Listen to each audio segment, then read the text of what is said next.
রাত তখন ৩টা, চারপাশ একদম নিঝুম। ডাইনিং টেবিলের শেষ সেহেরি নিয়ে বসেছেন দাদা আর তার ছোট নাতি। দাদা দেখলেন নাতিটা গ্লাসে পানি হাতে নিয়ে চুপচাপ বসে আছে, কিছুই খাচ্ছে না। দাদা বললেন, কি হলো দাদু ভাই, খেয়ে নাও, সময় তো শেষ হয়ে যাচ্ছে। নাতিটা ছলছলে চোখে দাদার দিকে তাকিয়ে বলল, দাদা ভাই, কাল থেকে কি আর শেষ রাতে আপনি আমাকে ডেকে তুলবেন না? দাদা কিছুক্ষণের জন্য থমকে গেল।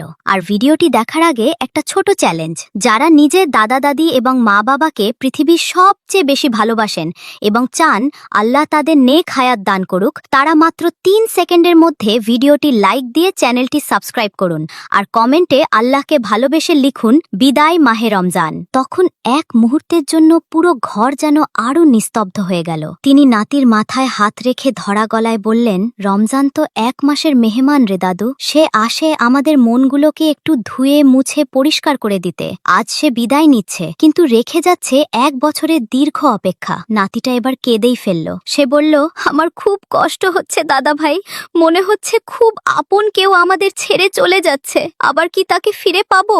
দাদার চোখের কোণ বেয়ে ১ ফোঁটা পানি গড়িয়ে পড়ল। তিনি বিড়বিড় করে বললেন, রমজান তো আবার আসবে দাদু ভাই, কিন্তু আমরা কি আগামী বছর তাকে দেখার জন্য বেঁচে থাকবো?